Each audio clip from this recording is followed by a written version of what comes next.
جو ہے جس کا مصنف جو ہے وہ خالق انسان ہے، وہ اللہ تبارک و تعالیٰ کی ذات مبارکہ ہے۔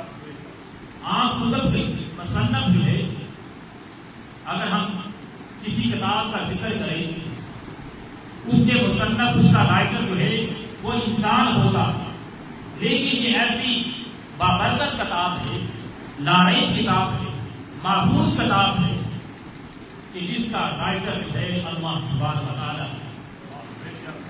اور اللہ سبحانہ و تعالیٰ نے اس کتاب کی حفاظت کا ذمہ خود اپنے ذمہ لیا۔ اس کا نہ زبر، نہ زیر، نہ پیش، نہ شرط، نہ مد، کسی میں کوئی جو ہے کمی بیش نہیں آ سکتی۔ اللہ نے خود قرآن مجید میں ارشاد فرمایا اِنَّا نَزَّلْنَا الذِّکْرَ وَإِنَّا لَهُ لَحَافِظُونَ، بے شک میں نے اس قرآن کو نازل کیا ہے اور میں ہی اس کی حفاظت کرنے والا ہوں۔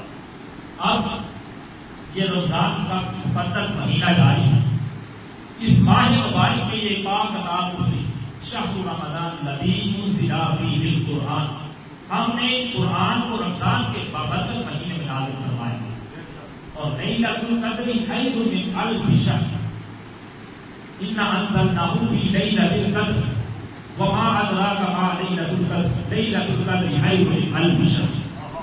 اور ہم نے اس کتاب کو جو ہے وہ لیلۃ القدر کی رات، شب قدر کی رات ہے، جو 1000 مہینوں سے بہتر ہے، جو 1000 مہینوں سے افضل ہے، اس رات میں اس قرآن مجید کا ہم نے نازل فرمایا۔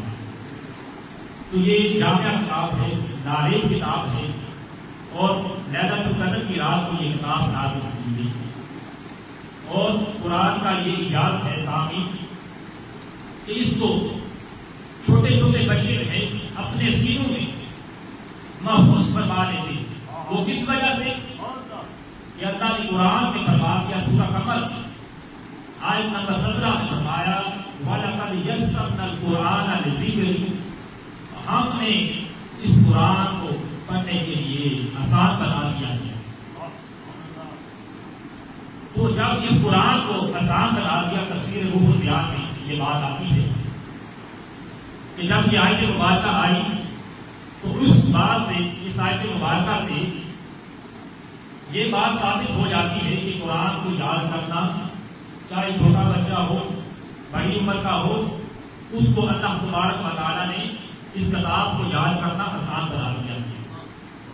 تفسیر روح البیان میں یہ آتا ہے کہ جب موسیٰ علیہ السلام پر قرآن نازل ہوئی، قرآن کی سامعین، قرآن میں ہر آیت جو تھی وہ 1000 آیت پر مشتمل تھی، سورت جو تھی 1000 آیت اس کی وہ سورت تھی، 1000 آیات پر مشتمل سورت تھی۔ موسیٰ علیہ السلام نے عرض کیا کہ باری تعالیٰ اب اس کو کون یاد کرے گا؟ 1000 آیات پر مشتمل ایک سورت ہے، تو اس کو کون یاد کرے گا؟ میری عمر تو اس کو یاد نہیں کر سکتی۔